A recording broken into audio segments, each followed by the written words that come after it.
In this modern context, self-sabotage is not a malfunction. It is your brain functioning perfectly for a world that has vanished.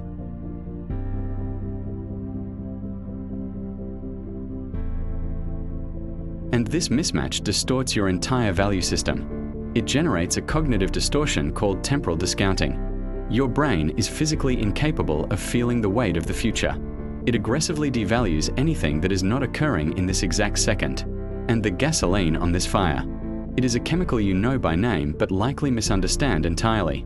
Let us discuss the invisible puppet master, dopamine. Pop culture labels dopamine as the pleasure molecule. You eat the cake, you get the dopamine, you feel joy. That is the standard definition. It is also categorically false. Sapolsky and the research reveal a much more sinister narrative. Dopamine is not about satisfaction. Dopamine is about pursuit. It is the anticipation of the prize. It is the itch that demands a scratch. It is the engine that drives the lab rat to smash the lever until it collapses. Here is the experiment that rewrote the textbooks. Researchers conditioned a monkey. A signal light flashes. The monkey pushes a lever. The monkey receives juice. When does the dopamine spike occur? You would assume it spikes when the juice hits the tongue, right? Wrong. The dopamine explodes the moment the light flashes. The instant the reward is expected. Once the juice is actually consumed, dopamine levels crash.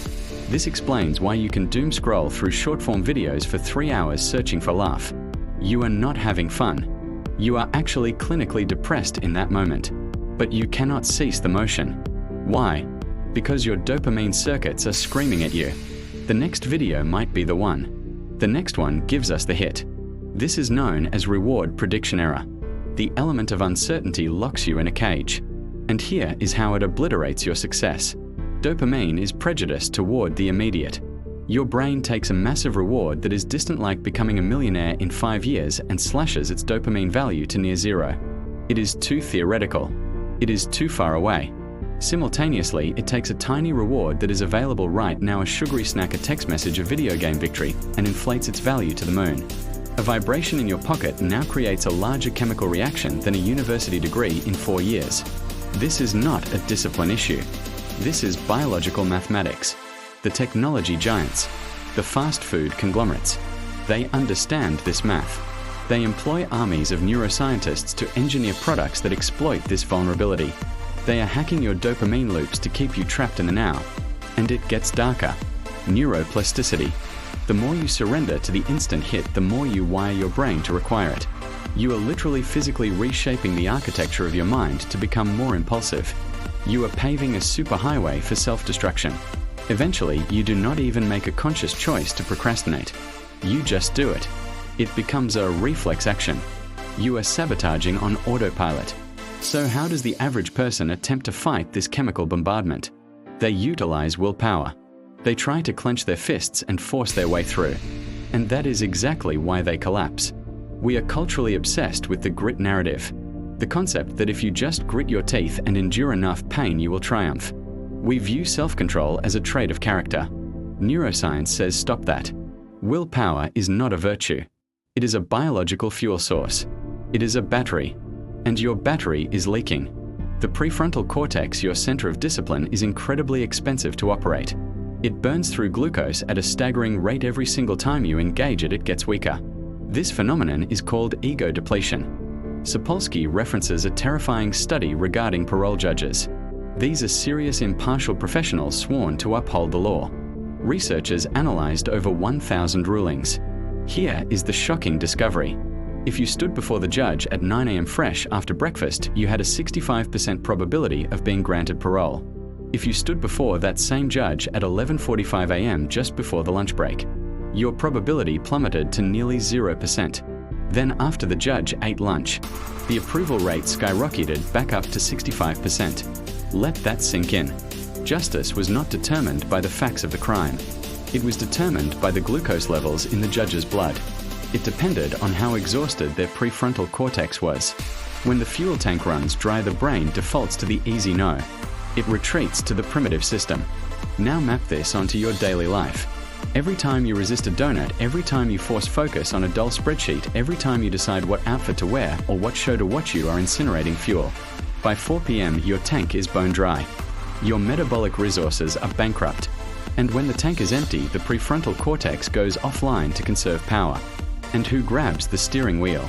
The limbic system, the impulsive beast. This is why you violate your diet after sunset.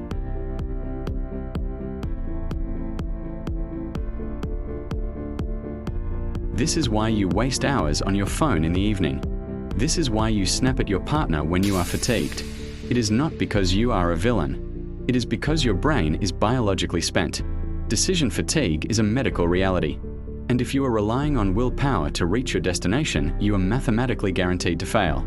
You cannot wrestle your own biology 24 hours a day. You will eventually tire and the beast will eventually win. The elite performers of the world, the gold medalists, the billionaires, the master artists, they do not possess more willpower than you. They simply use it less often. They do not fight the war. They rig the game.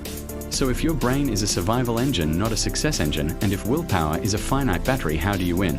You stop fighting the brain and you start hacking it. You need behavioral engineering. Sapolsky taught us that the limbic system is lightning fast. It acts before you can think. So the only way to defeat it is to ensure that when it reaches out blindly, it grabs the tool you want it to grab. You must manipulate the variables. Friction, reward, and automation. Here is your tactical blueprint. Strategy number 1, weaponize friction. Your brain is fundamentally lazy. It adores the path of least resistance. Invert the equation. If you want to kill a toxic habit, you must increase the activation energy required to do it. Want to stop scrolling endlessly? Do not just try to be stronger. Delete the application. Lock the phone in a time safe in another room. If it takes more than 20 seconds to access the vice, your lazy limbic system will usually just surrender. Conversely, make the positive habit frictionless. Want to read more books? Place the book directly on your pillow. Want to run in the morning? Sleep in your running gear. If the correct action is the easiest action, you win by default. Strategy number 2, the Trojan Horse. This hacks the dopamine system. Your brain demands a reward. Fine, give it one, but create a strict protocol. You are only allowed to listen to your favorite addictive podcast while you are exercising. You are only allowed to drink your premium coffee while you are typing. Link the painful activity with the dopamine treat. Retrain your brain to associate the grind with the pleasure. Strategy number 3, the sacred hours. We discussed the Judge study. We know that cognitive battery drains. This implies you have a biological prime time. For the vast majority of humans, the prefrontal cortex operates at peak efficiency in the first 2 to 4 hours after waking. This is when your discipline is armored and your impulse control is maximum. But what do most people do? You wake up and immediately grab your phone. You flood your mind with emails, tragedies, and cat videos. You incinerate your most precious cognitive fuel on garbage. Cease this behavior immediately. Schedule your most difficult, most terrifying task for the minute you wake up.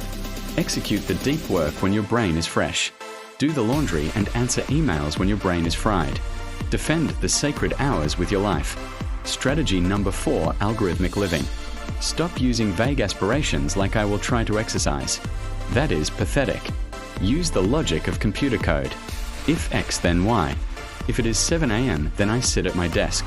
If I feel anxiety, then I take 3 deep breaths. Transform your life into a sequence of automatic triggers. The brain loves patterns. Provide it with a pattern to execute so it does not have to make a choice. Listen to me very closely.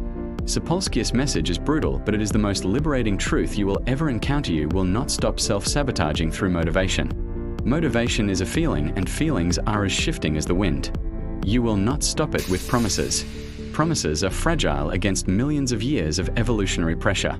You stop self-sabotage by accepting that you are an animal.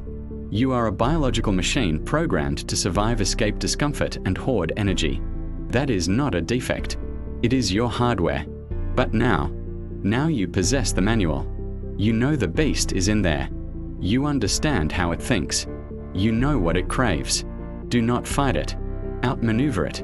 Design your battlefield. Manage your fuel.